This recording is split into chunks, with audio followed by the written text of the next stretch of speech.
बच्चों आपने trigonometric identities का फर्स्ट पार्ट देख लिया है वीडियो का। सेकंड पार्ट में मैं सेकंड क्वेश्चन लेके आया हूँ एक्सरसाइज 8.4 का सेकंड क्वेश्चन। इस वीडियो को स्टार्ट करने से पहले मैं आपको बता दूं कि आपने अगर चैनल को अभी तक सब्सक्राइब नहीं किया है, आप अगर इस वीडियो को देख रहे हो तो सब्सक्राइब कर लो, जिससे कि जितने भी लेक्चर्स होते हैं 9, 10, 11, 12 में मैथ्स के सारे लेक्चर्स के सारे वीडियो सॉल्यूशंस मैं आपको डालूंगा इसी अपने चैनल पर। जैसे कि आपको कभी भी किसी भी क्वेश्चन में आप फंसो या कहीं कोई प्रॉब्लम आए तो आप इन वीडियोस को देखकर आप अपने प्रॉब्लम को ख़त्म कर सकते हो। ठीक है जी बच्चों, तो चलिए स्टार्ट करते हैं हमारे वीडियो को। वीडियो में सबसे पहला क्वेश्चन है आपका सेकंड क्वेश्चन। इसमें बोला है कि right all other trigonometric ratios of angle A in terms of sec A, मतलब जितने भी हैं सबको सेक के टर्म में लाना है। तो आपको पिछले वीडियो में मैंने बता दिया था कि कैसे आप एक ट्रिग्नोमेट्रिक फंक्शन से आप दूसरे ट्रिग्नोमेट्रिक फंक्शन पे पहुंच सकते हो बाय यूजिंग फॉर्मूला। तो फॉर्मूले जो थे आपने फॉर्मूले याद कर लिए होंगे, नहीं याद किए हैं तो अभी अगर आप स्टार्टिंग में हो तो आपको क्या करना है कि फॉर्मूले देख देख के क्वेश्चंस करने हैं। फिर धीरे धीरे आप कोशिश करो कि 2, 3, 4 बार लिख के उन फॉर्मूले को लर्न कर लो, जिससे कि आपकी जो स्पीड होगी वो बढ़ जाएगी। ठीक है जी, तो आपको क्या करना है, पहले सबसे पहले मैं यहाँ पर लिख लेता हूँ कि साइन ए को मैं सेक ए के टर्म में लाने की कोशिश करता हूँ। Sine A in terms of sec A. ठीक है जी, एक चीज़ और कर लेता हूँ कि मैं सारे फॉर्मूले यहाँ पर लिख लेता हूँ, जिससे आपको प्रॉब्लम नहीं होगी आपको समझाने में कि कैसे आपको कहाँ जाना है। हाँ जी बच्चों, तो देखो ये सारे फॉर्मूले हैं, इन फॉर्मूले की हेल्प से मैं क्या करूँगा कि जितने भी हैं सबको मैं सेक ए के टर्म में लाने की कोशिश करूँगा। ठीक है जी बच्चों, तो ध्यान से आपको देखना है। अगर आप ध्यान से इस वीडियो को देखते हो, कंप्लीट वीडियो देखो, आपको ट्रिग्नोमेट्रिक आइडेंटिटीज़ के जितने भी डाउट होते हैं ना, सारे डाउट क्लियर हो जाएंगे। 90% बच्चों को 10th में ट्रिग्नोमेट्रिक आइडेंटिटीज़ के चलते ट्रिग्नोमेट्री से डर लगता है, और यही अगर आप 10th में नहीं निकला तो 11th 12th में भी जाके उनको यही डर रहता है, यही प्रॉब्लम आती है। तो देखो 11th 12th में भी अगर आप हो तो इस वीडियो को देखो कि कैसे कैसे आप इसको इन चीज़ों को चेंज कर सकते हो, इन टर्म्स को ला सकते हो। ठीक है जी बच्चों, तो sine A in terms of sec A. अब देखो रास्ते देखो, पिछले वीडियो में मैंने आपको बताया था, नहीं देखा है तो उस वीडियो को देख लो। Sine A in terms of sec A, तो देखो साइन के रास्ते कहाँ कहाँ से, एक तो साइन का कॉस के साथ रिलेशन होता है और दूसरा साइन का किसके साथ रिलेशन होता है, साइन का कॉसेक के साथ रिलेशन होता है। ठीक है जी, अब देखो साइन का कॉस के साथ है तो कॉस का देखो किसके साथ है भाई, कॉस का अगला किसके साथ है, एक तो खुद साइन के साथ ही और दूसरा किसके साथ है, कॉस का सेक के साथ है। और लाना किसमें, आपको सेक में लाना है, तो मात्र 2 स्टेप में इसका आंसर आ रहा है ऐसे। ठीक है जी, हमेशा 2 रास्ते होते हैं किसी भी ट्रिग्नोमेट्रिक फंक्शन को किसी दूसरे में चेंज करने के लिए, ऑलवेज 2 रास्ते होते हैं, क्योंकि हमेशा कोई भी फॉर्मूला है उसके 2 रिलेशन हैं।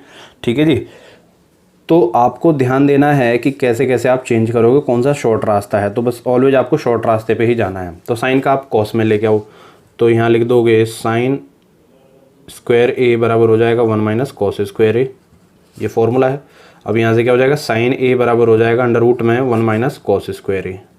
ठीक है जी, अब कॉस का रिलेशन होता है सेक के साथ, कॉस का किसके साथ होता है, सेक का। देखो कहाँ गया, ये रहा, cos A dot sec A equal to 1, तो 1 अपॉन में क्या हो जाएगा, सेक स्क्वायर ए। अब आपको क्या कर देना है, मात्र आपको एलसीएम ले लेना है और एलसीएम लेके सॉल्व कर देना है, हो गया। देखो साइन इन टर्म्स ऑफ क्या आ गया, सेक आ गया। अब चाहो तो नीचे वाले पर रूट हटाओ, नहीं तो छोड़ दो, वैसे भी कोई दिक्कत नहीं है।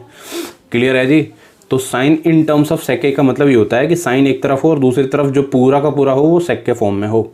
ये आपका पहले का आंसर आ गया। अब दूसरा क्या है, आपको cos A in terms of लाना है इन टर्म्स ऑफ सेक ए। ठीक है जी, क्यों, क्योंकि बोला है ऑल अदर, तो सबको ही सेक में लाना है, तो कॉस को भी लाएंगे, टेन को भी लेके आएंगे, कॉट को भी लेके आएंगे, सबको लेके आएंगे। तो cos in terms of sec A.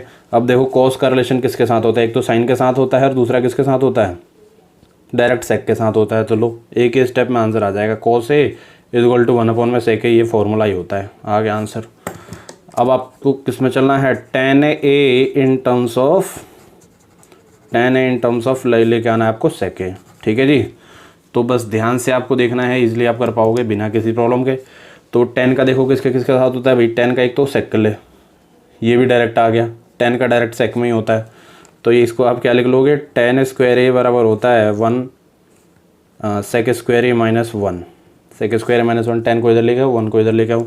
अब टेन ए बराबर क्या हो जाएगा, अंडर रूट में सेक स्क्वायर ए माइनस 1 मात्र 2 स्टेप में आंसर आ गया। ठीक है जी, तो आपको बस देखने होते हैं, रास्ते ढूंढने होते हैं कि किस रास्ते से आप पहले जा सकते हो। ठीक है, 10 का आ गया। अब चलो कॉट पे, यहाँ पे लिख लेता हूँ मैं cot A in terms of sec A. तो देखो कॉट का रिलेशन किसके साथ होता है? कॉट का तो एक तो होता है कोसेक के साथ और दूसरा कॉट का होता है टेन के साथ। तो देखो अगर 10 के रास्ते से चलते हो तो 10 है, फिर 10 का डायरेक्ट सेक में है, तो 2 स्टेप में सेक आ रहा है। लेकिन अगर आप कोसेक से चलते हो तो कोसेक का फिर किसके साथ आएगा? आपका साइन के साथ, फिर साइन का किसके साथ आएगा? कॉस के साथ, और फिर कॉस का जाके सेक के साथ आएगा। देख रहे हो? तो ये बहुत ज़्यादा लंबा प्रोसेस है। आपको क्या कर लेना है? कॉट को डायरेक्ट किसके साथ करना है? कॉट को 10 के साथ कर लेना है। तो कॉट ए बराबर हो जाता है 1/10A, और 10A का क्या हो जाता है? कॉट ए बराबर 10A का सेक के साथ है, तो अंडर रूट में 10A का हो जाता है सेक स्क्वायर ए -1। हाँ जी, कॉट का आंसर आ गया डायरेक्ट, ईजिली आप कर पाए। ठीक है जी, अब कॉट का हो गया। कॉट के बाद अगला सेक है। सेक का तो सेक में ऑलवेज रहता ही है। आपको अब करना है आखिरी cosec A in terms of sec A. Cosec को अब सेक में लेके आना है। तो आ जाओ, कोसेक का रिलेशन देखो किसके साथ है भाई? कोसेक का साइन के साथ है और कोसेक का कॉट के साथ है। तो आप किधर से चलोगे?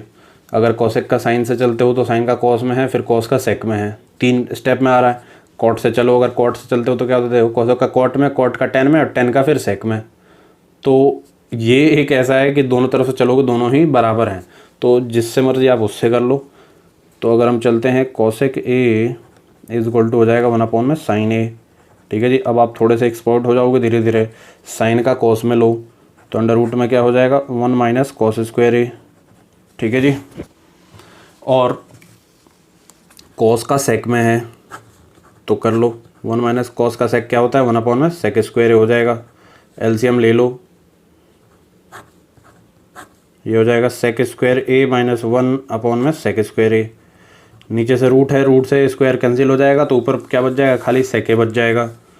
तो मैं यहाँ पे लिख लूँगा कि सेक ए अपॉन में अंडर रूट में सेक स्क्वायर ए -1, सेक स्क्वायर ए -1, ये हो गया आपका कोसेक ए। हाँ जी बच्चों, ये हो गया आपका पूरा सेकंड क्वेश्चन पूरा कंप्लीट हो गया है एक्सरसाइज 8.4 का।